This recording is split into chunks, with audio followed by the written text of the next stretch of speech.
It was 28th of April, one day before her birthday. I was trying to surprise her at 12 o'clock sharp. I sent her hi and regular DMs like, how was your day? What do you have eat? And something like that. As we were talking, I brought a topic about her family. Like, tell me about your family. And she said she don't have a father. As soon as she said that, I apologized and said, sorry, I didn't know.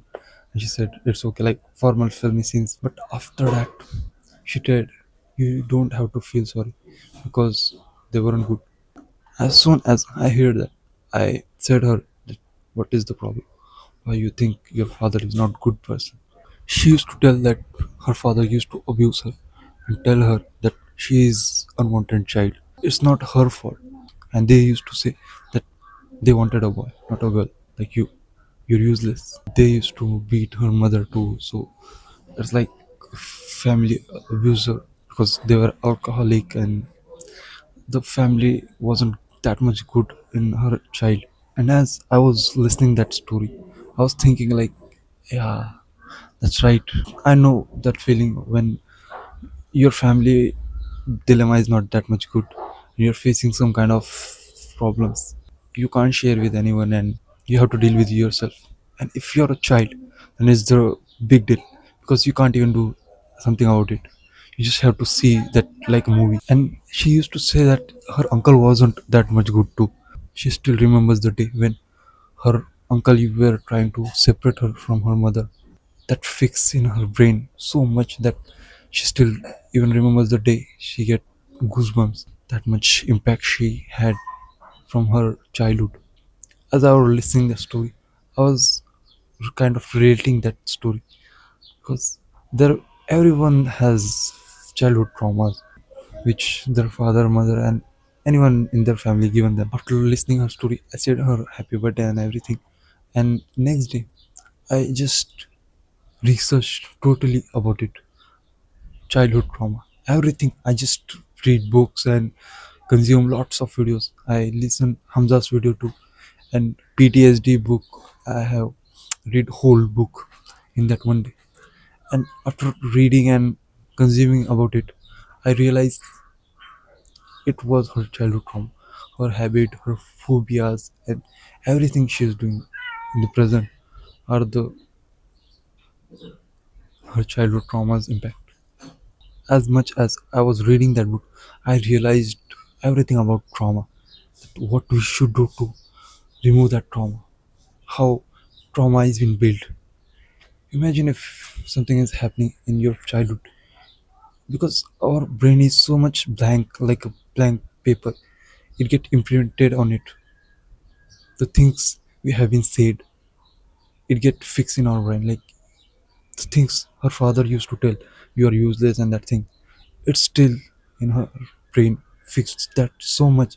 Even if I told her that you're useless, she'll think it's reality, it's truth, because it's fixed in her brain. And that same thing happens with everyone. So there are things I have researched and realize it will be help. First thing is showing love. Yes. Showing love, affection and caring, because from their childhood that one thing was missing from their childhood. It won't be fixed immediately, but it will help if it's your partner. It will help if you show love, care and affection in their life, like little things. Have you eat, or how are you? There should be someone who said, how are you, you're okay. You should smile as you always do. Second thing is journaling. When you journal, when you put your thoughts on paper, it's like two things happen. First, you save your whole thoughts. What is your thinking? What is your thought? What is your perspective right now? What is your mentality right now? And second things, your brain gets blank. You are just kind of removing your thoughts from your brain and writing it on paper. When you journal something, you kind of understand your truths. It's like it wasn't that much truth. Still, you're thinking about their thoughts. That's why you need to stop those things. That's why you need to journal about it. Journal everything what you think. It shouldn't be public, by the way. it's just for you. If you think it's useless or it is a dark truth you doesn't want to say to anyone, you can burn it up or you can throw it on dustbin. You can destroy it, but still you have to write.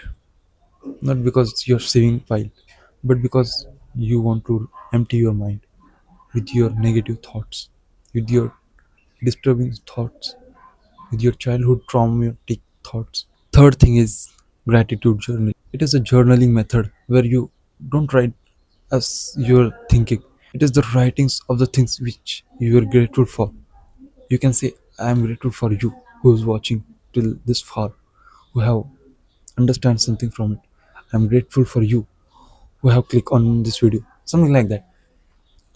You can write down for everyone, for your mother, for your father, even if they have done something wrong for you, because it will help to reduce your negative mindset and improve your good mentality, gratitude in your mind, in your heart. It's the good thing. You won't believe how far it will impact, but I know it will give you some change in your life. I have done that thing. And when I was writing gratitude journaling, I realized my mentality shifted from focusing on the things which I don't have. I have focused on the thing which I had, the gratefulness I had built in myself was good. You can too. And next thing is meditation. The last thing, because meditation is the most important thing if you have childhood trauma or there is someone who had this childhood trauma. It will help so much to improve your focus, reduce your negativeness, and it will help to reduce your social media addictions too. I was not able to make her do that because she used to think it's so much anxious and she don't have to do that and it won't help. But if you're watching this video, it's mark my words, it will help. Don't be like her. It will help you to reduce your childhood trauma so much from this one thing, meditation. And it's free. You don't have to pay it anyone. Everything I had said in this video, everything was free. Still you're not doing because you think you don't have childhood trauma. First thing is if you say that you don't have childhood trauma, then you're lying to yourself. The addictions you have, cigarette, smoking, the alcohol, and maybe phone addictions. Those every addictions, the root causes in your childhood. As I was researching on that topic, I realized the things, the habits we have in our teenager is the impact of our childhood. That's why you need to fix that childhood first. Then you can fix your present. That's it for now. How much you have get help? Tell me. And if you have faced some story about your childhood trauma, then comment out. I will be genuinely grateful for you to read that message, to read a story about yourself, about your trauma.